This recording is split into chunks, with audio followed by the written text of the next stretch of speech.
Tonight, a Chinese fighter jet flying just a few hundred feet from an American reconnaissance plane. CNN was on board the flight over the South China Sea when the Chinese jet, armed with missiles, made the aggressive move. Chinese planes have also been seen further intimidating Taiwan. Taiwan's defense ministry says 12 Chinese warplanes recently crossed into Taiwan's air defense zone, with 37 more planes spotted around the island. Frequent moves like this only are increasing the concern that China is now preparing to invade Taiwan. A group of members of Congress just returned from Taiwan, one of them joining us right now, Democratic Congressman Khanna of California. He's a member of the Armed Services Committee and also a member of the new Select Committee on China. Congressman, thank you for coming in. After your visit to the island, are you more or less concerned China's preparing to invade Taiwan?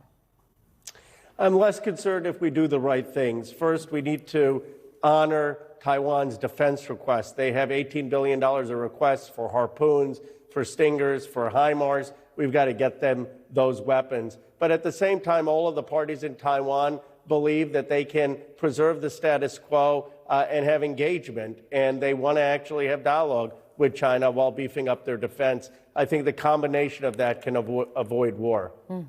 U.S. officials say that more U.S. troops are going to be headed to Taiwan in the coming months to train Taiwanese forces.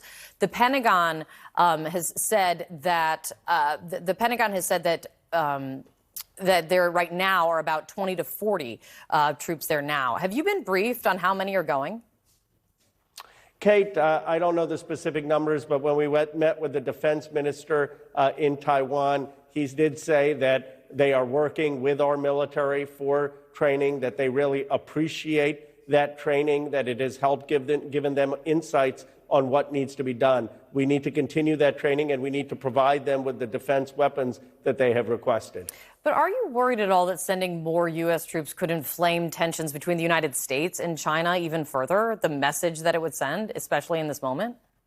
Okay, not if we affirm our one China policy that President Carter helped formalize, and that is to say that we affirm the status quo. We understand that the talks over Taiwan will be peaceful between China and Taiwan, but the United States will not tolerate a violation of that peace agreement and any military action. If we have deterrence combined with dialogue, I don't think it has to inflame the tensions. You know, American officials are worried that China is going to start sending lethal support to Russia's war effort in Ukraine. And CNN has this new reporting that lethal support could mean drones and it could mean ammunition, which would be a very big escalation in China's support to Russia with regard to this conflict here. What should the U.S. do if China crosses that line?